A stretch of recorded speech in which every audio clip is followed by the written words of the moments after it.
Hello and welcome to this quick tip tutorial. Normally my tutorials cover editing of drone footage. However, in this tutorial I'm going to have a look at some tips for filming with a drone. So let's get straight in. Drones are great for shooting video because they get a point of view that the human eye doesn't normally see, which adds that extra bit of interest. Combine that with using a time lapse and you can get some quite astounding videos. The first thing to consider is your subject matter. A time lapse is compressing a period of time down into a shorter period. So what you're looking for is a subject which has movement or change in the image, such as a sunrise, people or cars moving down a street, clouds flying by, anything that's going to be of interest and you think will look better when speeded up. The second point to consider is the flight time of your particular drone. There's no point trying to film a tree growing with a drone, so you're looking for something that's going to have sufficient change within the flight time of your drone. An important factor to think about is the prevailing weather when you're filming. Because you're going to be speeding up the footage, any movement of the drone is going to become exaggerated. So if it's a really windy day, it's probably not the best time to be shooting it. However, having said that, the footage, if it isn't too shaky and bumpy, can be stabilised using warp stabiliser in Premiere Pro or tracking the stabilisation in After Effects.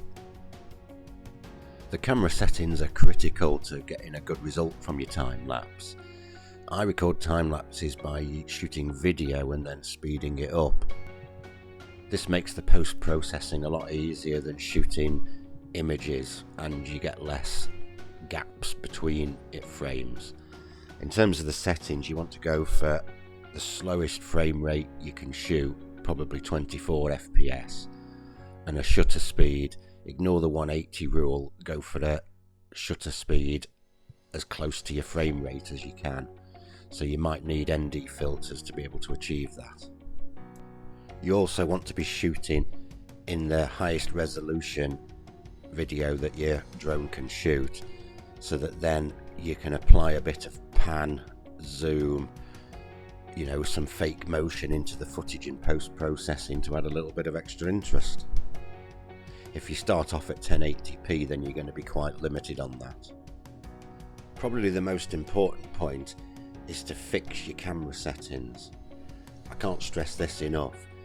If you use auto white balance or auto exposure, then you're opening yourself up to a whole world of pain when it comes to post-processing.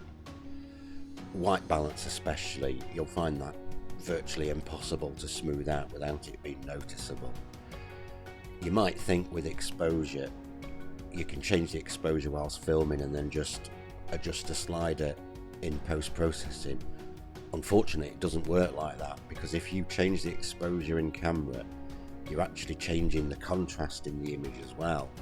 So for example, if you just try to change the camera setting by one stop, if you then in post-processing adjust for that one stop, your image won't look the same.